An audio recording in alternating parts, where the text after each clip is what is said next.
ഇവിടെ നമ്മുടെ കേരള കോൺഗ്രസ് പാർട്ടിയുടെ ഏറ്റവും പ്രധാനപ്പെട്ട പോഷക സംഘടനയായ കേരള യൂത്ത് ഫ്രണ്ടിന്റെ നേതൃത്വത്തിൽ നമ്മുടെ പാലാ നിയോജക മണ്ഡലത്തിൽ ഒരു യുവജന റാലിയും അതുപോലെ തന്നെ ഒരു പൊതുസമ്മേളനം സംഘടിപ്പിക്കുകയാണ്.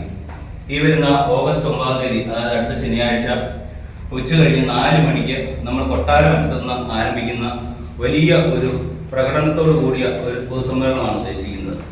കേരള കോൺഗ്രസ് പാർട്ടിയെ സംബന്ധിച്ചിടത്തോളം നമുക്ക് പാലായിലെ ഏറ്റവും ശക്തിയുള്ള ഒരു രാഷ്ട്രീയ പാർട്ടിയാണ് കേരള കോൺഗ്രസ് പാർട്ടി എന്ന് പറയുന്നത്. അതിന്റെ യുവജന സംഘടനയായ യൂത്ത് ഫ്രണ്ട് നമ്മൾ ഒരു പ്രകടനം നടത്തുന്ന ഏതാണ്ട് ഒരു 20 വർഷത്തോളം മുമ്പാണ് ഇതിനു മുമ്പ് ഒരു പ്രകടനം ഇതുപോലെ പാലായിൽ നടക്കുന്നത്. അതിനുശേഷം നമ്മുടെ നിരവധി സമ്മേളനങ്ങളും മറ്റു കാര്യങ്ങളൊക്കെ നടന്നിട്ടുണ്ട്. പക്ഷേ ഇതുപോലെ പബ്ലിക്കിന് മുമ്പിലോട്ട് ഇറങ്ങിയ ഒരു വലിയൊരു പ്രകടനം നമ്മൾ പാലായിൽ 20 വർഷത്തിന് ശേഷമാണ് നടത്തുന്നത്. അതിന്റെ അടിസ്ഥാനത്തിൽ നമ്മൾ കഴിഞ്ഞ കുറെ മാസങ്ങളായിട്ട് നമ്മുടെ എല്ലാ മണ്ഡലങ്ങളിലും കൃത്യമായിട്ട് പോവുകയും മണ്ഡലം സമ്മേളനങ്ങൾ മേഖല തിരിച്ച് 3-4 മേഖലകളായി തിരിച്ച് നമ്മൾ മണ്ഡല സമ്മേളനം കൂടുകയുണ്ടായി. അതിന്റെ അടിസ്ഥാനത്തിൽ കൃത്യമായിട്ട് നമ്മൾ ലിസ്റ്റ് ഉണ്ടാക്കി. ആ ലിസ്റ്റിന്റെ അടിസ്ഥാനത്തിൽ ഒരു 10 പേർക്ക് ഒരു ക്യാപ്റ്റൻ എന്ന നിലയിൽ നമ്മൾ ഇത് വളരെ സിസ്റ്റമാറ്റിക് ആയിട്ട് ചാർട്ട് ചെയ്തു. അങ്ങനെ നമ്മൾ 2000 പേരെ പാലായിൽ പങ്കെടുപ്പിക്കുന്ന വലിയൊരു പ്രകടനമാണ് നമ്മൾ ഉദ്ദേശിക്കുന്നത്.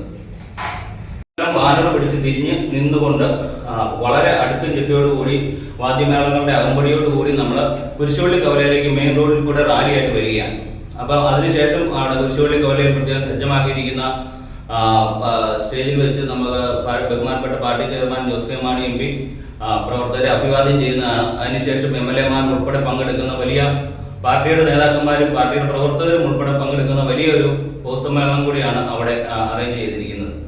അതിന്റെ അടിസ്ഥാനത്തിൽ നമ്മൾ അതിന്റെ ക്രമീകരണങ്ങളെല്ലാം ചെയ്തു വരികയാണ്. അപ്പം നമുക്ക് കൃത്യമായിട്ടും ഈ ഓരോ മണ്ഡലത്തിന്റെ ബാനർ പിടിച്ച് തിരിഞ്ഞ് കൃത്യമായിട്ട് അടുക്കും ചിട്ടയോടുകൂടി സിസ്റ്റമാറ്റിക് ആയിട്ടാണ് നമ്മൾ പ്ലാൻ ചെയ്തിരിക്കുന്നത്. എല്ലാ MLA-മാരും പങ്കെടുക്കുന്നുണ്ട്, അതുപോലെ തന്നെ മന്ത്രിമാരും പങ്കെടുക്കുന്നുണ്ട്. ഇതുപോലെ നമ്മൾ വരും ദിവസങ്ങളിൽ കോട്ടയം ജില്ലയിൽ മുഴുവൻ എല്ലാ നിയോജക മണ്ഡലങ്ങളിലും ഇതുപോലെ വലിയ പ്രകടനങ്ങൾ നടത്താനാണ് പാർട്ടി തീരുമാനിച്ചിരിക്കുന്നത്. അപ്പോൾ അതിന്റെ ഏറ്റവും തുടക്കം എന്ന നിലയിലാണ് നമ്മൾ പാലായിൽ ഈ ആദ്യത്തെ റാലി പാലായിൽ സംഘടിപ്പിക്കുകയാണ്. അതിന് വേണ്ട എല്ലാവിധ സഹകരണങ്ങളും ഉണ്ടാകണമെന്ന് മാത്രമാണ് പറയുന്നത്. ഇവിടെ നമ്മുടെ യൂത്ത് ഫണ്ടിന്റെ സംസ്ഥാന സെക്രട്ടറിമാരായ സുനിൽ പയ്യപ്പള്ളി ഉണ്ട്, സിജോ പ്ലാത്തോട്ടോ ഉണ്ട്, അവരച്ഛൻ ജോയൽ കുന്നേലുണ്ട്, സച്ചിൻ കളരിക്കലുണ്ട്, ജെയിംസ് പൂത്തോലി ഉണ്ട്, നമ്മുടെ കരുൺ കൈലാസ്. ജോസ് കെ മാണി സാറിന്റെ നിർദ്ദേശപ്രകാരമാണ് നമ്മൾ ഇങ്ങനെയൊരു പരിപാടി ഇവിടെ പ്ലാൻ ചെയ്തിരിക്കുന്നത്. അതായത് കോട്ടയം ജില്ലയിലെ ഏറ്റവും വലിയ കക്ഷി ഏതെന്നുള്ള ചോദ്യത്തിന് ഉത്തരമാണ് ഈ വരുന്ന 9-ാം തീയതി നമ്മൾ യൂത്ത് ഫണ്ടിന്റെ ഈ ശക്തി പ്രകടനത്തിലൂടെ പാലായിൽ നടക്കുന്നത്. ആ ശക്തി പ്രകടനം കഴിയുമ്പോൾ പാലായിലെ ഏറ്റവും വലിയ കക്ഷി 1-ാം കക്ഷി ആരാണെന്ന് ചോദിച്ചു കഴിഞ്ഞാൽ അത് കേരള യൂത്ത് ഫ്രണ്ടുമാണെന്നുള്ള കാര്യം നമുക്ക് നേരിട്ട് കാണാവുന്നതാണ്. അതാണ് ഈ പ്രകടനം കൊണ്ട് കേരള കോൺഗ്രസ് പാർട്ടിയും നമ്മുടെ ചെയർമാനും ഉദ്ദേശിക്കുന്നത്.